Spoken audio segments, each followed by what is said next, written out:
श्रावण मास में कोचरवा गांव में पार्थिव ध्वजदश ज्योतिर्लिंग की पूजा के साथ तुलसी माताजी मंदिर का जीर्णोद्धार किया गया। वापी के निकट कोचरवा गांव के कुम्हार फड़िया में बने तुलजा भवानी माताजी के मंदिर का जीर्णोद्धार किया गया। 29 व 30 अगस्त को आयोजित इस धार्मिक कार्यक्रम में गांव के गौर महाराज द्वारा पार्थिव ध्वजदश ज्योतिर्लिंग की स्थापना, पूजा, आरती व अभिषेक लघु रुद्र यज्ञ के साथ शास्त्रोक्त विधि विधान से कर उसे विघटित किया गया। इस धार्मिक कार्यक्रम में बड़ी संख्या में ग्रामीण मौजूद रहे। शिवजी ने शिव महापूजा कહેવામાં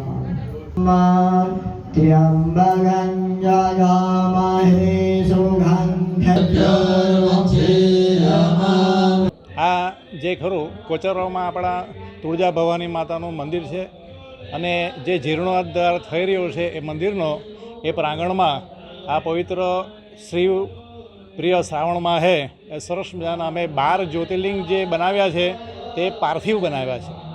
એ પાર્થિવ જ્યોતિર્લિંગનું પૂજન અને 29 તારીખે અમે પૂજનનું આયોજન રાખ્યું હતું અને હમણાં જે અમે કર્મ કરી રહ્યા છે તો એ જે ખરું તે અભિષેકાત્મક લઘુરુદ્ર કરી રહ્યા છે કે જેને કારણે ગામના દરેક સભ્યને નાનાથી મોટાથી લઈને દરેકને આ શિવનો પ્રસાદ પ્રાપ્ત થાય એના માટે આ સરસ મજાનો આ લઘુરુદ્રનું આયોજન કર્યું છે।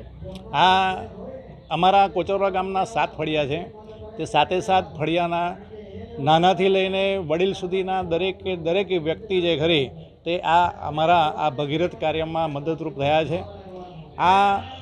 આ જે શિવલિંગ પાર્થિવ શિવલિંગ જે કીધું છે તો એમ કીધું કે શિવજી જે ખરા ને તે ભૂમિ તત્વ કીધા છે, એટલે આ પાર્થિવ શિવલિંગનું આ શ્રાવણ મહિનામાં પૂજન બહુ જ એમ કીધું છે કે એનું પુણ્ય ઘણું બધું છે। હવે એક જ શિવલિંગ જો બનાવીને જે આપણે પૂજન અર્ચન કરતા હોય અને આ મહાદેવના જો 12 જ્યોતિર્લિંગનું જો આપણે પાર્થિવ સ્વરૂપમાં પૂજન કરીએ તો એનું પૂજન જે ખરું તે અકલ્પ્ય છે। એટલે ટૂંકમાં એનું કોઈ પ્રમાણ જ નથી કે સારામાં સારું પુણ્ય આ ગામવાસીઓને મળશે આ પાર્થિવ પૂજનને કારણે।